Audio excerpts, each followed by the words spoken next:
Hi guys! Good morning! Hello guys! Aalis ako ngayon. Magpapacheck up ako sa aking mata. Kasama ko ang aking kasama sa trabaho na isang Pakistani. Hi, my dear friend. Hi. Yan, papacheck up ko itong mata ko. Itong left side, masakit. Namumula siya.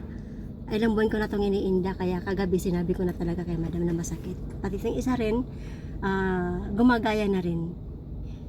Pag namula ito dito sa labas ng mata ko, hindi ako makatulog kasi sa loob masakit, parang kumikirot-kirot, mga ganun-ganun. May pitik-pitik, ayun ang tama. So matakot ako eh. Kaya punta muna kami ngayon sa ospital, magpapacheck up. Quickly finish after go to school.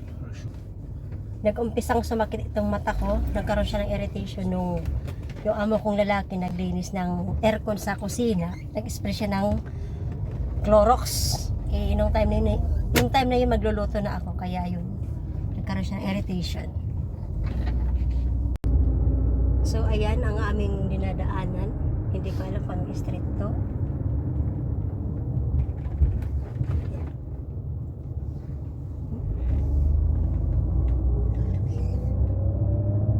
Sana okay ang lahat.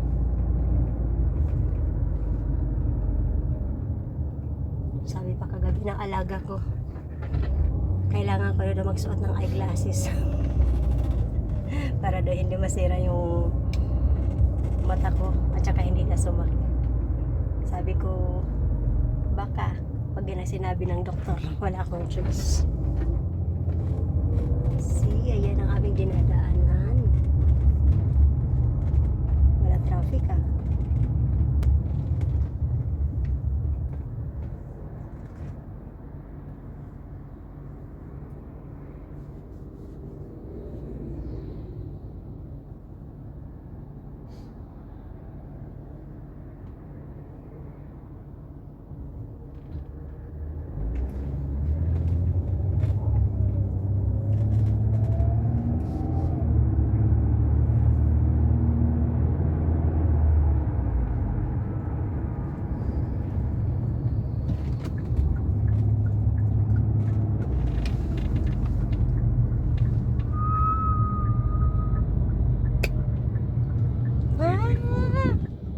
Pamikot kami. My friend. Oh, your friend.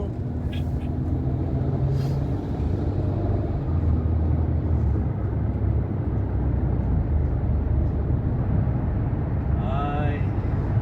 Hi, my Sadiq.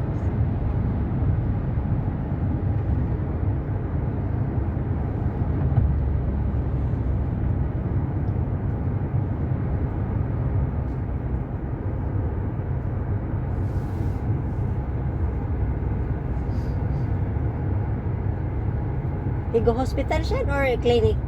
Clinic. Oh, clinic. Ayan. Kala ko sa hospital kami pupunta, sa clinic pala. Sige, okay lang. Basta makapagpa-check up ako. Nakatakot eh.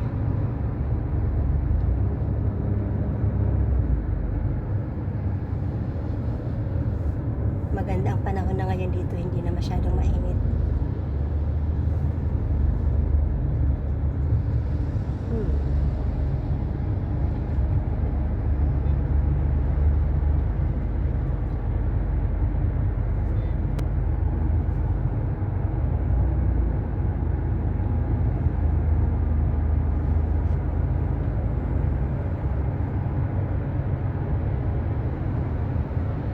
Sleep. May konting traffic guys.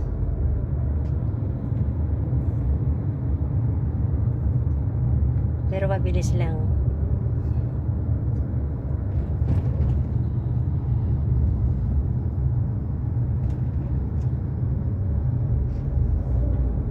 Dito na kami guys. Andito na kami guys. Bumaba na ako sa sasakyan. Saan kayang building to? Here, where? Ay sus, na dito pala sa likod.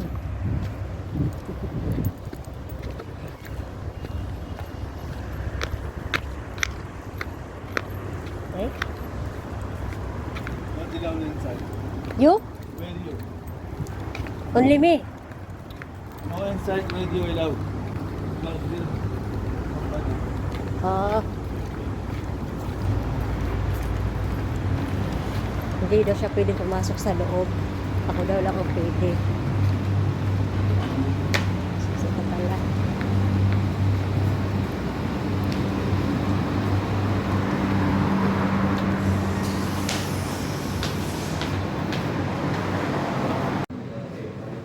So, dito na ako sa loob. Dito na ako sa loob guys. Pasok na ako. Okay, okay. Yeah.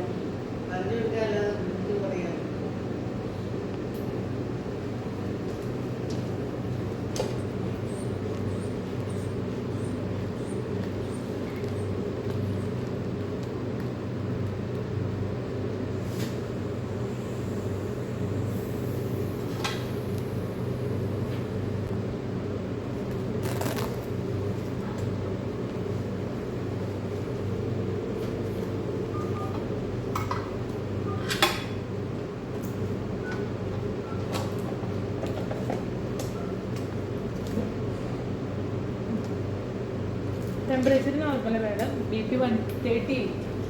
Ayan. Kinakaroon ko ng blood pressure. At saka yung ano yun para sa mouth. Hindi ko alam yun kung para saan.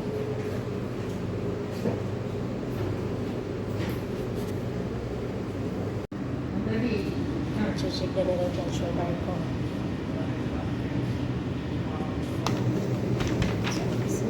Kumpara na ako ng dundo. So, madam, they need to check my blood sugar. No, not you. All of my hands. Kanya kaya flower.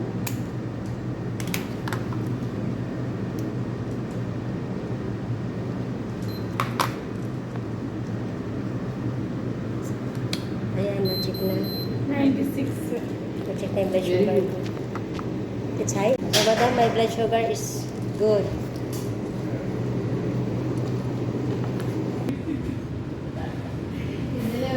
Kumuha ng bulak.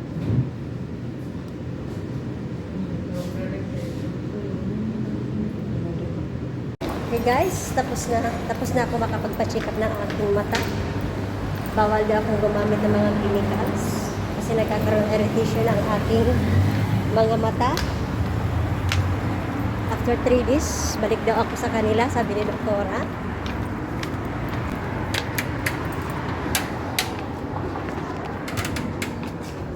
Tapos punta kami ngayon dito sa pharmacy. Pili kami ng gamot. So ito na, may mga gamot na ako. Uy! I think I picture for myself. Very unit bill? So one, This two? This two? No. Only Ah, one. okay. Only one. Only one for me. Yeah. That patient is Yeah, well, money he's wait. asking. My friend is laughing to me because I thinking the medicine is all for me. Look at yourself, Shadow. You're so handsome here. Look. So, ayan, nakabili na kami ng gamot. Palabas na kami dito ng aking friendship.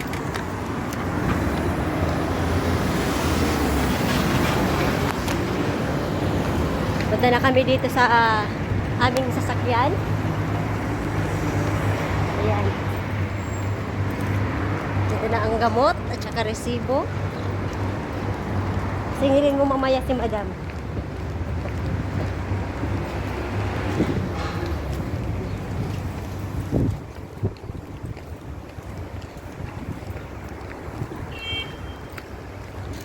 Medyo mainit pa ngayon ah.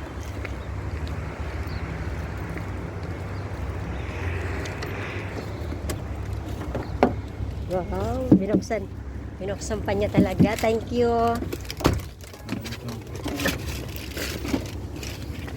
Ay, nandito na ako sa loob ng sasakyan. Ayan.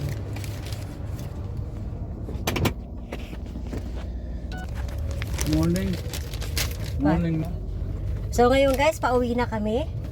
Mas magandang nagpunta kami rito ngayon ng maaga kasi mamayang hapon marami daw customer or maraming mga pasyente. hindi ko na sila nakuha na ng video sa loob kasi syempre alam mo na yung privacy nila. Tapos ito, palabas na kami dito ng parking area. Ayan. Uwi na kami. At marami pa akong gagawin sa bahay. Diyos ko, para akong yung trumpo. Sabi pala ng doktora,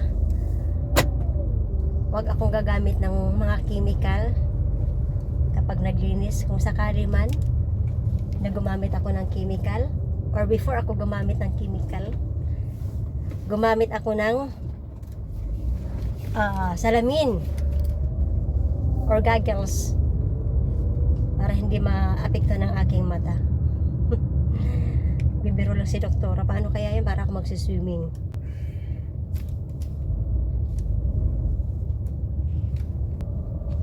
Nag-umpisa kasi magkaroon ng irritation yung mga mata ko noong month of July.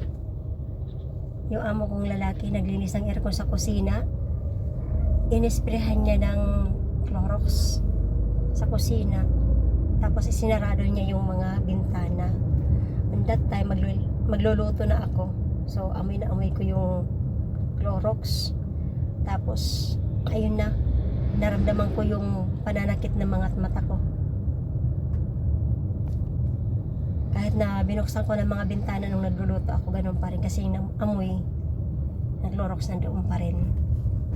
So, kaya ngayon November na, ilang buwan na nakalipas, mas lalo siyang sumasakit. Habang tumatagal, mas lalo sumasakit. Pagka sumasakit kasi noon ng mga nakarang buwan, iniinuman ko lang siya ng paracetamol. Tumitigil konti tapos ngayon bumabalik na. Ang balik naman niya kapag sumasakit, mas lalong masakit. So kailangan ko na magpa-check up. Pauwi na kami. Ayan. This is Ajman Fish Market. Where? This one. Oh, fish market. Ajman Fish Market. Oh, more fish. Yeah. Different collection.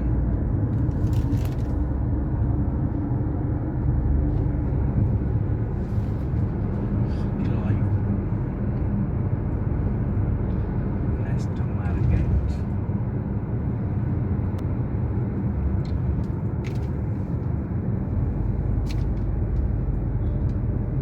Here's bridge.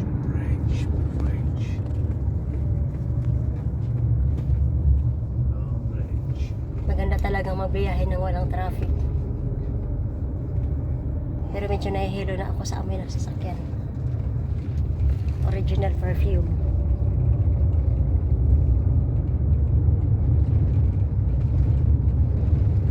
Sumasakit talo yung mata ko. Nararamdaman ko na naman yung sakit. Nararamdaman ko na naman yung sakit ng mata ko. Kailangan ko na talaga maggamot.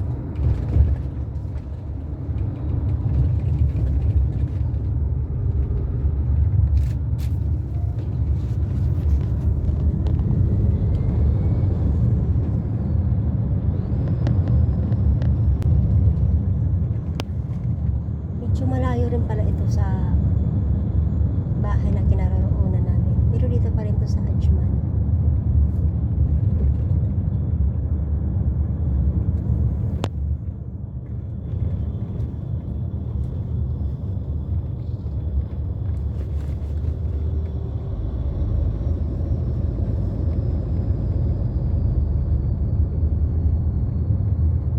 They give you the injection?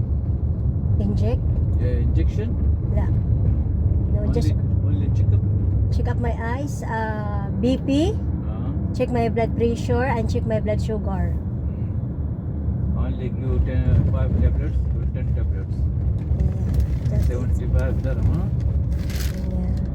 The doctor suggests me not using the chemicals for cleaning. Hey, allergy.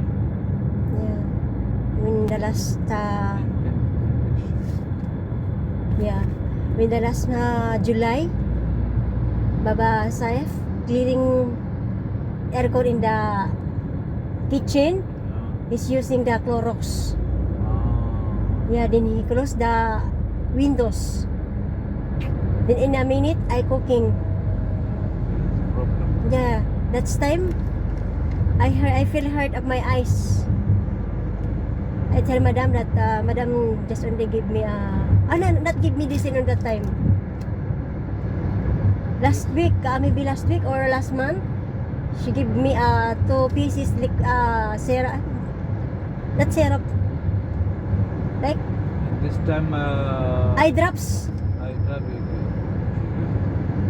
This time you feel this time, and this time you ice and Yeah, I maybe totally carbon. no. It's What? cold. Cold. Yeah. When I put drops. No, before. For Before. such a chemical in the Yeah. kitchen. Yeah. After you feel not good, this time you in your eyes some cold water or sugar. After maybe The chemical is removed. yeah. Yeah, I did not thinking that time because I'm so busy for cooking. I feel also headache that time. Clorox. Yeah.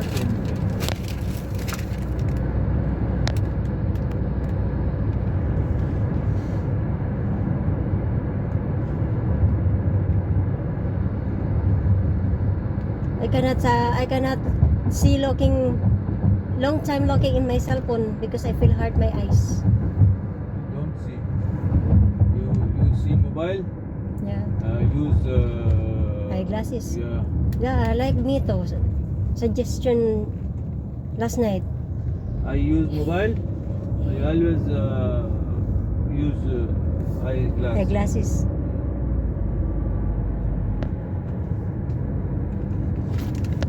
No. Eyeglasses is not only the reason not only the way using the eyeglasses. My eyes they have problem from the chemical. They need they need medicine. You go outside anytime. Use Sunglasses. sunglasses. Yeah, black, brown, anyone. Is sun riser. Yeah. When you go mall, Yeah. buy for me. For the lady, huh? I will give you money. I don't know. I don't know. You have eyeglasses. Yeah, maybe. I don't know. Maybe next time when we go mall, I want to bring. I want to buy.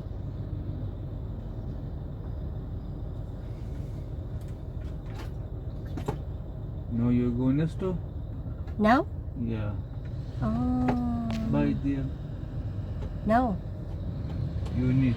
No need. No problem. After next time. Next time? Because today, I am busy. I have so many things to do.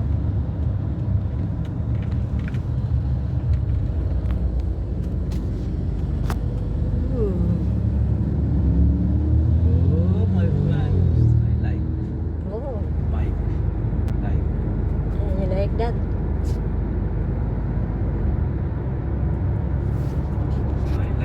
I like bike. This is my home there in Pakistan. My father, my wife not allowed to give me their bike. Oh, Danger. it's very dangerous. Yeah, before maybe 1 week before, nearby in the way Pakistan, 2 motorcycle get Yeah. 3 body deaths. Yeah, my parents also did not allow me to use the motorcycle. I want to drive, but I have motorcycle in my house, but my mama and my baba is not allowed me to use the motorcycle. Only my brother. Yan, habang pauwi kami guys, nagkakakwentuhan kami nitong aking kasama. Tama ko sa trabaho.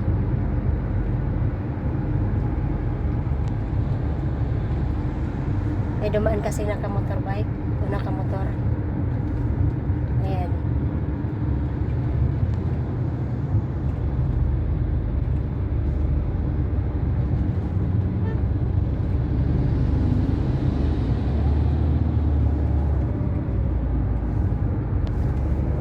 Ano ba to?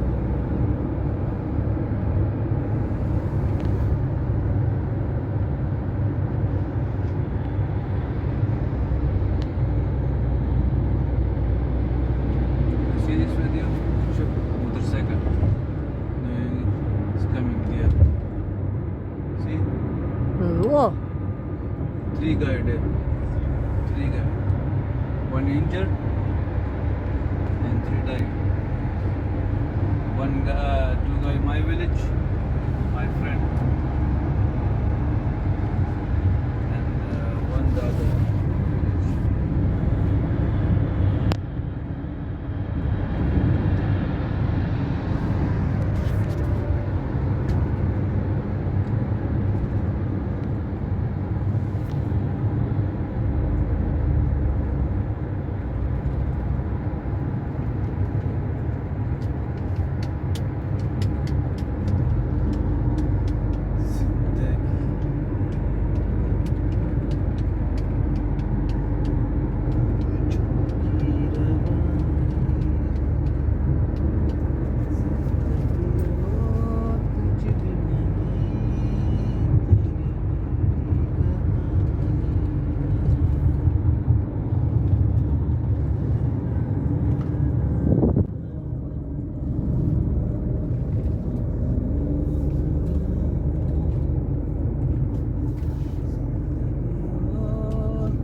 Dito ako nagpapadala ng pera sa building na yan.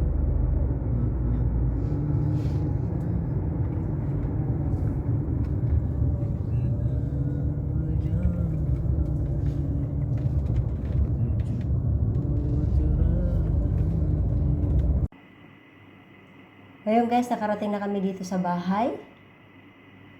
Ngayon guys, nakarating na ako dito sa bahay. Itong gamot na binigay sa akin. Ayan. Ano daw to? Nakalagay dito ay 4 times a day. Ipapatak ko sa mga mata ko. Kaya ngayon susubukan ko na siya dahil nararamdaman ko na naman ang sakit ng aking mga mata. Ayan. Sandali buksan ko muna siya.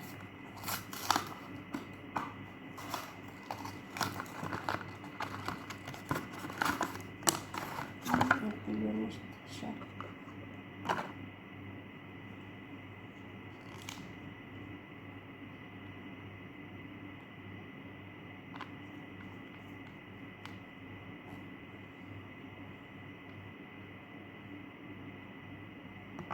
Ganun pala talaga siya. Makati at masakit ngayon ang mga mata ko.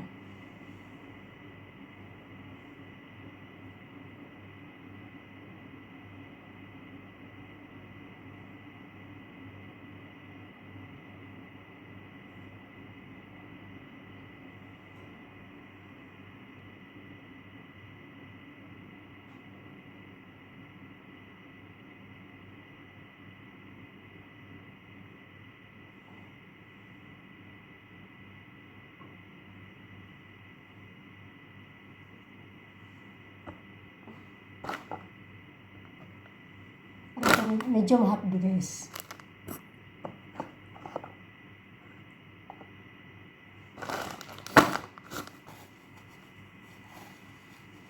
Naramdaman ko yung hapdi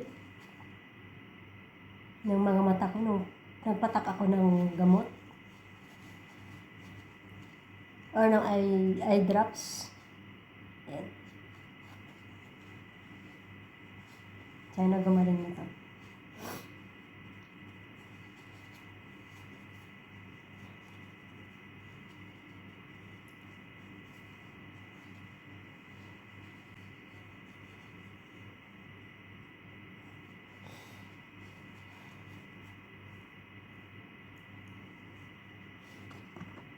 So, mamaya ulit, maglalagay ako ulit nito. 3 times pa.